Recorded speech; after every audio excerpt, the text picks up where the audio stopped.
Salut, c'est encore Ska. Je vous avais montré le démontage basique du SCT TAR 21 Tavor, et là je vais vous montrer comment on arrive à sortir cette foutue gearbox qui est vraiment merdique à sortir, vous allez le voir. Faut vraiment trouver, et j'en ai chié. Maintenant que je l'ai trouvé, je vais vous en faire profiter.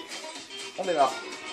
Alors, vous allez avoir besoin d'un jeu de clé Allen, vraiment toutes les tailles, parce qu'il y en a plusieurs tailles à défaire. Vous allez avoir besoin d'un tournevis cruciforme et de vos 10 doigts, de préférence bien dégourdis. Alors, bon voilà, j'ai mis une petite lunette, mais bon c'est tranquille, c'est pas vraiment utile, c'était juste pour faire un essai. De toute façon, elle va pas gêner pour le démontage, puisque, comme vous allez voir, tout part d'une seule pièce. Alors il y a pas mal de goupilles à enlever, donc le silencieux il gêne pas, on peut le virer. Donc là vous avez une goupille qui est là, donc vous allez avoir cette goupille qui est là, vous allez avoir cette goupille et cette goupille à enlever pour pouvoir sortir la gearbox et pour pouvoir accéder à l'intérieur de l'ensemble. Bon, j'ai choisi une petite bande son sympathique que j'aime bien, c'est Caravan Palace, alors vous allez écouter un bout de l'album en même temps. Voilà, alors on va commencer par enlever le receiver de devant, donc on enlève la goupille. Voilà. Parallèlement à ça, on va devoir enlever la lunette parce que sinon elle va nous embêter. Hop, voilà. Donc comme vous voyez, le rat il est là. Moi je l'ai un petit peu surélevé, ça peut être pratique parce que toutes les optiques sont pas bien adaptées en fait. J'ai un mini red dot qui est bien, mais en fait la ligne de visée arrive en dessous, donc ça peut être pratique. Puis en plus ça permet de rigidifier l'ensemble, parce que au niveau de rigidité de l'upper, comme c'est de polymère, je sais pas quoi, c'est vraiment pas très rigide. C'est pas terrible à ce niveau-là. La finition, ils auraient vraiment pu mieux faire. Alors, il va aussi falloir sortir ça. Voilà, tout simplement. L'emplacement batterie de devant, donc on va poser les pièces au fur et à mesure là-dessus. Voilà, ça va être plus simple. Maintenant que j'ai enlevé ça, il va falloir une clé Allen. Si je dis pas de bêtises, ça doit être celle-ci. Voilà. Donc ça, voilà, vous en avez un de ce côté-là. Et vous en avez un de l'autre côté. Et en fait, ça vous permet de sortir la partie qui est dessus, là, le cache. Voilà, avec la mire avant. Voilà, hop, pardon pour le tremblement, donc on défait ça. Attention, ça va sauter. Voilà, fire and the hole. Hop. Tac. Donc je le tiens, hein, parce que sinon ça va sauter. Vu qu'à l'intérieur il y a un ressort avec une tige qui sert en fait, qui fait partie de ça en fait, tout simplement, c'est le levier d'armement. Donne accès au hop-up. Donc là, vous voyez, quand je vais soulever, ça va chasser un petit peu. Bah en fait, je vais le défaire parce qu'il va me faire chier. Voilà. Donc, pas de flamme en 14 positif. Hein. Voilà, faites bien gaffe si vous voulez mettre un silencieux ou changer le cache-flamme dessus. C'est du positif, comme sur les M4. Voilà. Et donc là, il y a un petit truc à l'intérieur. Ça, c'est moi qui l'ai rajouté. Voilà. Ça sert à caler le canon. C'est une petite pièce que j'ai rajoutée pour éviter les vibrations. Donc, on sort l'ensemble de la tige, voilà, qu'on va poser à côté. Je vais faire un peu de place parce que c'est le bordel. Ça, on n'en a pas besoin. Voilà, ça, donc on va le laisser par là. Hop, les outils. Voilà, donc cette partie-là, on va la poser tout simplement. Donc là, déjà, on peut voir accès un petit peu au canon. Et pour le reste, bah, c'est très très simple, comme vous allez le voir. C'est vraiment très facile à faire. Vous voyez, une fois qu'on a enlevé la première partie, l'ensemble là se défait tout seul. Donc là à l'intérieur vous avez le câble, la tringlerie du contacteur, la gâchette, enfin la queue de détente et tout le système de gâchette qui est à l'intérieur est sous le canon. Donc déjà il va vous falloir accéder à ça. Voilà, vous allez avoir ces 4 vis en fait qui maintiennent le canon et le bloc hop-up. Et ensuite pour pouvoir retirer tout ça, il faudra tirer le levier d'armement en arrière. J'aurais pu le faire avant, mais vous voyez, on peut le cliquer avec le doigt. Et là vous voyez bien le bloc up qui est type M4. Je vais rajouter un peu de lumière parce que je trouve qu'on ne voit pas très très bien. Hop.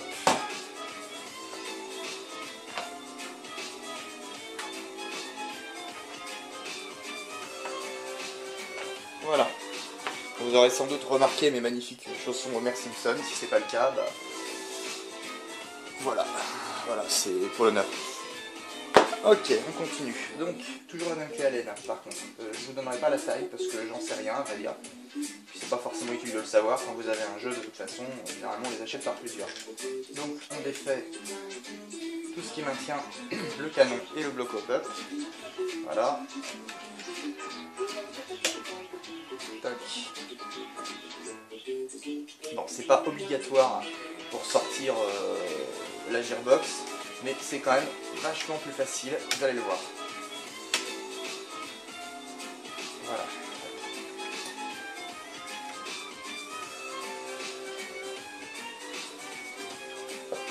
Et donc là, vous avez un seul et même cache, et vous avez à peu près la même pièce en dessous à l'inverse, qui va servir à maintenir également le bloc pop-up et le canon. Donc là, ce qu'on va faire, c'est que on va pouvoir sortir le bloc canon. Il va coulisser tout seul, hop, voilà. Et après, une fois que vous avez fait ça, c'est très simple. Si vous voulez changer le canon, le joint pop, vous avez une petite goupille. Voilà, je sais pas si vous la voyez bien, une petite goupille qui est là, à faire sauter tranquillement avec une pince ou avec un tournevis fin, et après vous sortez le truc, ça s'en va tout seul, c'est nickel. Je confirme que le canon est bien un 603 d'origine là-dessus, hein. Donc c'est plutôt de la bonne camelote, je l'ai pas encore testé en partie, mais ça m'a l'air pas dégueulasse.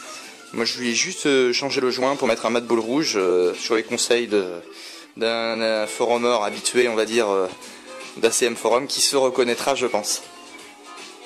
Alors, les grosses pièces, on va les laisser par là, c'est pas la peine d'encombrer. Alors on mettra les petites pièces ici pour bien pouvoir repérer les choses. Alors, ensuite, maintenant, on va sortir tout le câble, voilà, qui passe par un petit logement à l'avant. Bon, moi je l'ai agrandi, hein. Là normalement le truc est tout petit, mais ça permet de le sortir plus facilement. Et ça permet qu'il rentre un petit peu quand on veut mettre une batterie plus grosse, comme ça on peut le réintégrer un petit peu là avec la connectique. Ça permet vraiment d'utiliser pleinement l'espace qui se trouve là pour rentrer une 9.6. Ça rentre tout juste, mais vraiment tout juste. Si vous mettez une grosse batterie style lipo et tout ça pour le buzzer de l'alarme de voltage, il faut vraiment prévoir au plus juste. Il faut la mettre au-dessus, il ne faut pas chercher à la mettre dans la longueur, sinon ça passera pas. Bon, j'ai mis des petits rails aussi, je me suis fait plaisir. Bon, celui-là il n'est pas très droit, ça sera pour mettre un bipied Veltor en 2 parties par la suite. Voilà, mais ça c'est pas encore fait. Voilà, donc la partie vraiment la plus chiante. Donc comme vous voyez là, vous avez des goupilles, donc j'ai enlevé celle de là tout à l'heure. Et là vous allez voir 3 goupilles enlevées. Ça c'est l'outil qui permet en fait de, vous voyez, de ramener le cache du bloc pop-up en position. Mais il va falloir défaire les goupilles. Vous inquiétez pas, ça se remet très facilement. Cette réplique est vraiment un plaisir à démonter. Même si elle est un petit peu longue, ça se fait quand même très bien. On est loin des galères qu'on va pouvoir trouver sur certaines répliques comme le MP5 de chez Galaxy, où là, vraiment on s'y reprend à plusieurs fois, on s'énerve et tout. Alors, voilà, donc là vous avez des goupilles enlevées, donc là c'est pas évident. Il faut donner un petit coup sec. Voilà. Celle-ci, elle s'en va assez facilement. Celle-ci, bien entendu, libère l'accès qu'il y a derrière. Faites pas comme moi pour la première fois à défaire ça.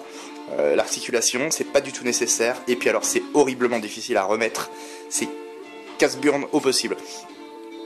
Voilà, donc là on a une petite vue d'ensemble sur l'arrière de la gearbox. Ressort interchangeable, gearbox polycarbonate. Bon, ça a l'air costaud, mais pour l'instant, je vois pas l'utilité de changer quoi que ce soit. J'ai juste changé le ressort avec un SP90 setup à environ 310 fps. Pop-up à 0, à la 0,20 grammes. Pour moi, c'est très bien pour une réplique comme ça, qui est censée être une réplique maniable, légère. Et puis à 310 fps, on peut encore oser un peu le CQB en coup par coup sans se faire trop mal. Donc, une bonne chose. Donc, on va défaire les goupilles qui restent. Donc, les 2 goupilles qui sont là, qui maintiennent donc le clip en fait le bouton poussoir qui remet le cache Yopop. Voilà. Et ça, c'est un peu plus dur à défaire. Et les goupilles sont vraiment ajustées. Voilà.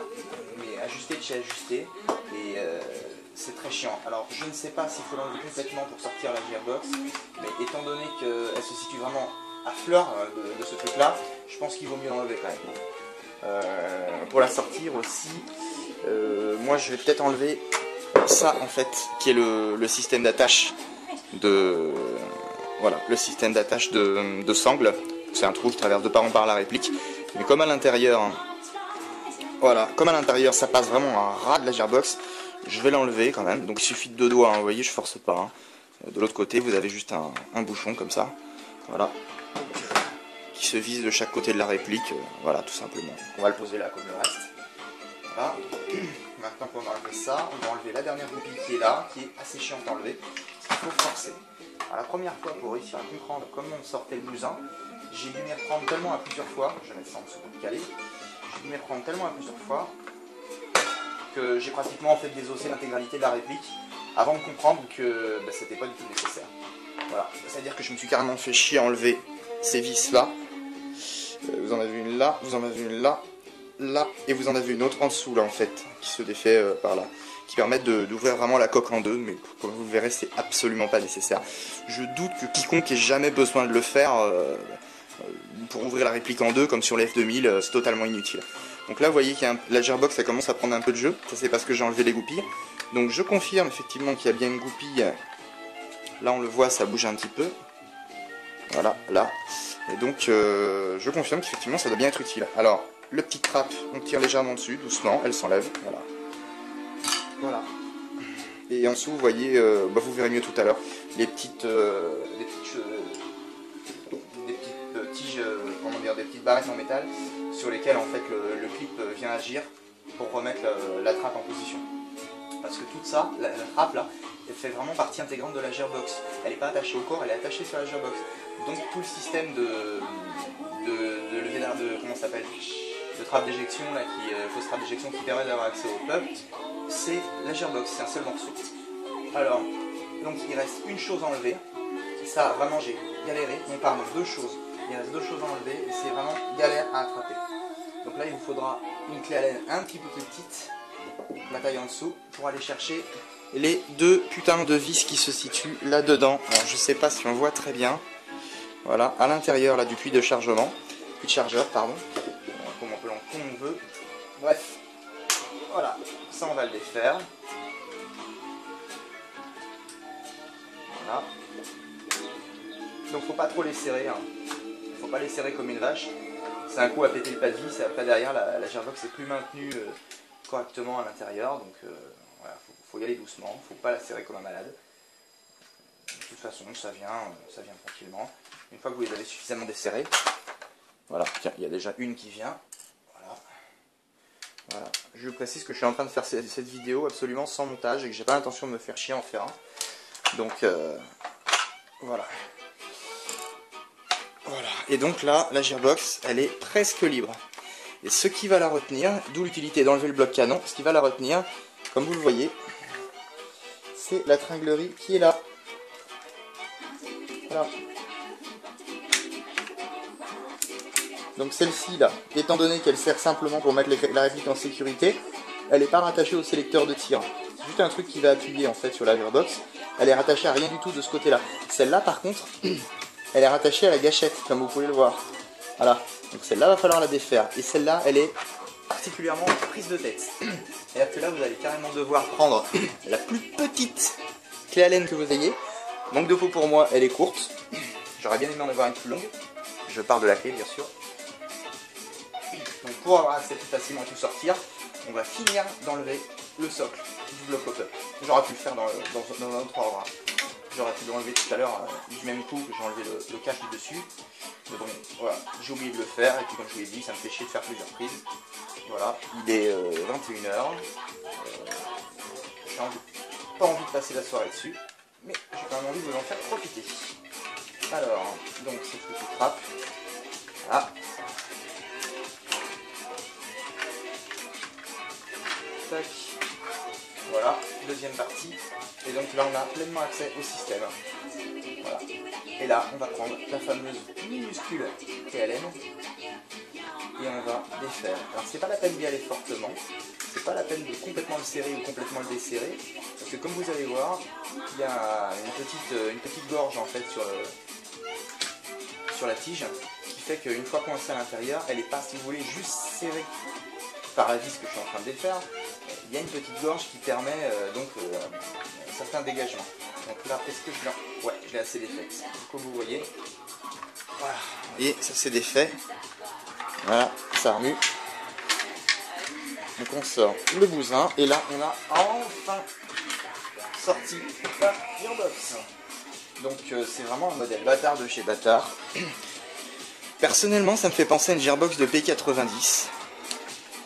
Après, bon, les professionnels, les amateurs un peu plus éclairés que moi pourront le dire. Voilà, et comme vous allez pouvoir le constater, voilà, une petite, là, Et c'est là-dessus que vient appuyer donc la fameuse trappe dont je parlais tout à l'heure, qui sert donc à refermer la trappe d'éjection pour le réglage du hop-up. Donc ce qu'on peut voir, c'est que il y a des bushings, donc je vais les mesurer. Tiens, je vais chercher mon pied à coulisses, mais à mon avis c'est du 7 ou du 8.